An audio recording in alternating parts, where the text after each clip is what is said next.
এখন গুস্ত হালাল আর জুল হারাম। এদেশ সরকারি দলেরও নয়, বিরোধী দলেরও নয়, এই দেশ 18 কোটি মানুষের।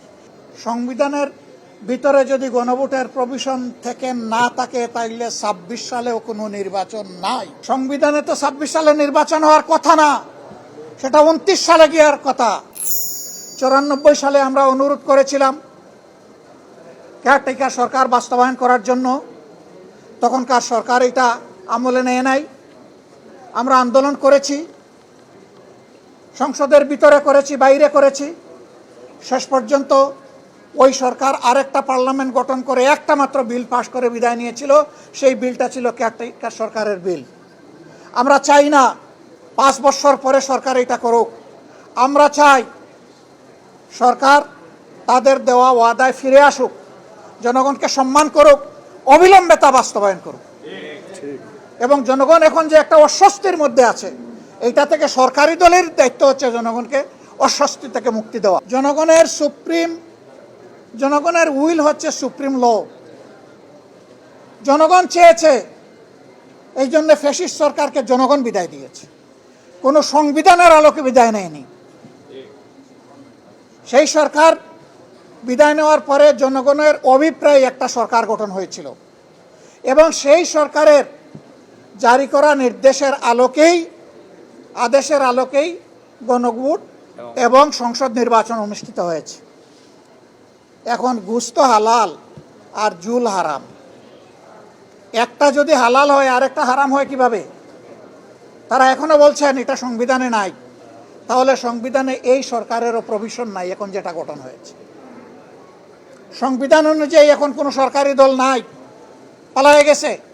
সংবিধান অনুযায়ী এখন কোনো বিরোধী দল নাই, সেটাও পালায়ে গেছে। আপনি সংসদ মানবেন, সরকার মানবেন, জনগণের অভিপ্রায়ের এক অংশ মানবেন, আর এক অংশ মানবেন না। গণভোটকে অস্বীকার করবেন, বলবেন 51% মানুষ আমাদেরকে ভোট দিয়েছে। তো 68.6% মানুষ যে গণভোটে হা বলেছে, 51% বড় না ওইটা বড়? এই 51% তো বাস্তবায়ন হয়েছে। আমাদের অনেক রিজার্ভেশন থাকা সত্ত্বেও আমরা মেনে নিয়েছি। শান্তি শৃঙ্খলার স্বার্থে, গণতান্ত্রিক ধারা ফিরে আসুক সেই স্বার্থে। তাহলে বেশিরভাগ জনগণের অভিপ্রায়কে আমরা অস্বীকার করব কিভাবে? আমরা জনগণের সাথে বিশ্বাসঘাতকতা করতে চাই না। জনগণকে আমরা কথা দিয়েছি, গণভোটের রায় বাস্তবায়নের জন্য সংসদের ভিতরে আমরা লড়ে যাচ্ছি। আপনারা দেখতে পাচ্ছেন আমরা লড়ে যাব এবং একই সাথে জনগণকে সাথে নিয়ে রাজপথেও আমরা লড়ে যাব ইনশাআল্লাহ। এ দাবি বাস্তবায়ন না হওয়া পর্যন্ত আমাদের অবস্থান অপরিবর্তিত, আমাদের লড়াই চলবে। এবং আমরা বিশ্বাস করি কখনো কোনো জনপদে জনগণের অভিপ্রায় বা রায় কখনো বৃথা যায় না, সেটাই শেষ পর্যন্ত বাস্তবায়িত হবে ইনশাআল্লাহ। বিজয় হবে বিরোধী দলের নয়, বিজয় হবে 18 কোটি মানুষের। যারা গণভোটের পক্ষে অবস্থান নিয়েছে বিজয় হবে তাদের। আমরা আবারও বলছি, এই জনগণের সাথে আমরা বিশ্বাসঘাতকতা করতে পারবো না।